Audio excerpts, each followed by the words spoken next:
Okay, so today we're going to talk about how I went from air squats hurting to being able to do a hack squat. Let's get into it.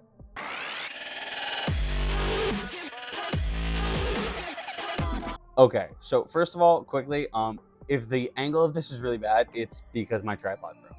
So sorry. So first, I want to quickly talk about how bad my knee was, just to kind of explain like where I've made it from. So a couple years ago, this is probably my in high school I hurt my knee, but I hurt my patella tendon in high school, and that injury has always lingered. But in college, like when I first got to college, my sophomore year, I was a COVID college thing. Um, I literally to walk like let's say it was like a quarter mile to class, would have to throw in a knee brace. Like that far of walking was like, oh, I need a knee brace. Can't walk that far without it, or else my knee's gonna be killing me. So that was like the extent of how bad it was. Like air squatting hurt. I running, like I don't even think I ran at that time unless it was like to play a sport. Like I couldn't really just run like recreationally. Now I ran 4 miles the other day, fine. I run twice a week typically. This week I'm gonna run once. I did a hack squat for the first time recently. Like my knee is in so much of a better pace. It has dramatically changed. So now that'll kind of show you like the extent. Now, obviously, all knee injuries are different. So I'm not guaranteeing that this worked for you, but I wanted to share what worked for me and what made such dramatic changes in my life. So there was, I'd say 4 main things. One, this may not work for you, but it worked for me because of how I was using the knee brace. So I was listening to a podcast, and I forget what athlete it was, but he was talking about how he always wore, I think for him it was an ankle brace, but he had an ankle injury. I can't remember that. This was years ago that I heard this. But he was always wearing an ankle brace to help it out with the ankle injuries that he always had. And then someone just told him, he's like, why don't you just stop wearing the brace and see how you do without it? And he did that. And he actually started feeling better and being in less pain without the brace because his body just learned to adapt. So for me, that was one thing that I tried initially was like, I just tried like not wearing the braces often and only wearing it for things that I truly thought I needed it for. And for me, that actually made a big difference. So that was like the first thing I did. That was the first change I ever made in like this knee strengthening journey that took me like years.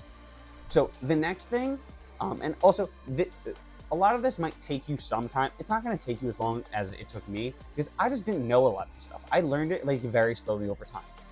If I had known all this from the start, I probably could have fixed this in like a couple months. So the first thing I learned, I'll see if I can pop a picture up or a video up of me doing it, but I'll also just show you quickly in my chair. So it's a leg extension hold. So obviously this works I'm in a chair. So imagine I'm doing a leg extension, right? Legs down here, weights on your feet here. But what you're gonna do is you're gonna do it single leg, so one leg at a time. You're gonna fully extend to like however high the leg extension machine lets you get. And you're just gonna hold this position for, I go from 15 to 25 seconds, depending on how heavy I put it. I work up to 25 seconds, increase the weight. So I do that at least once on each leg for every time I hit legs. And then sometimes I do it twice, just depending on how much I feel like I need. And for me personally, that was one of the biggest game changers. Like that allowed me to like run with a knee brace and be in pretty little pain, just maybe ice after it. That like it truly changed so much for me. Like I just wasn't in like constant pain anymore after those first two things. Now, the next thing is Tibialis Raises. So I'm going to cut to me doing Tibialis Raises. Okay, so I hope that view works as I showed you on my tripod. So this is the best you're gonna get. So Tibialis Raises is very simple. You just need any wall behind you. You just need a wall pretty much and yourself. So you're gonna stand here with your feet out from the wall. I'd say probably, what are these, like maybe 2 feet out from the wall, about shoulder width apart. At the start, I guess you can put your hands behind your butt if this is like difficult for you. For me, I've become a little more advanced at this because I do these a lot. So from here, very simple, butt against the wall. You can lean your back against the wall. I honestly don't know if it changes anything. More like a preference thing, I think. Could be wrong, but either way, you're gonna still get growth through these. You're training the muscle right here on like the front of your legs, like right here. So all you're gonna do literally is just lift your feet up. That's like, it's literally this. So for me, I've become pretty, I'd say, advanced at these compared to when I started. So I typically now can do like 30 pretty easily. Honestly, I've lost count. So soon, I think I'm gonna start putting ankle weights that I have and throwing them on my toes to make this a little bit more difficult, to add some resistance.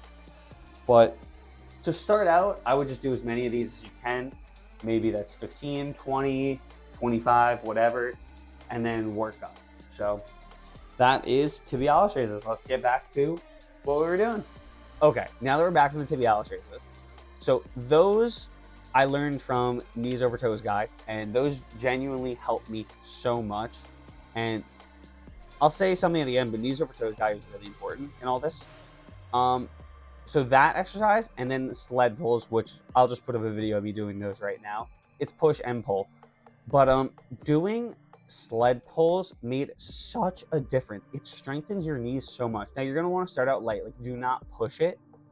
But once you just start doing those, it just strengthens a lot of the smaller muscles and the muscles around. Plus, all of this obviously works all the bigger muscles in your legs too. That dramatically changed how my knees felt. So those are like the 4 main exercises. One other thing was I actually was having some knee pain due to being so quad dominant. When I first started lifting, like I didn't really know what I was doing. And to me, like the way I train legs was like only training my quads. And like I do like calves a little bit, but I didn't really do hamstrings. Once I started doing like a hamstring focus day and like evening out my legs, that alone took a lot of pressure and pain out of like my knees, because my knees were trying to hold and compensate for my hamstrings being so much weaker than the rest of my legs. So those are some of like genuinely the biggest things. Now I will say I'm not a doctor. These are just some things that work for me. I just wanted to share them. There's no guarantee these will work for you, but maybe one of them works for you. I would try implementing one at a time so you can see what is truly working for you and what's just like excess, because there are so many different knee injuries. So like you want to do something that's actually beneficial for you and not just something that worked for me but it's useless for you. So try these in whatever order you want and start implementing them. But these are genuinely like some of the things that have helped me by far the most. And there are still more things that I want to add in slowly over time. And that's where I kind of want to get to Knees Over Toes guy, because he is the person that I got the Tibialis Raises and the sled pulls from. If you want to strengthen your knees, this is just some basic stuff that has worked for me, but go check out his stuff. Like he truly has such amazing content. I've only seen some of it, but like it has helped me so much in strengthening my knees.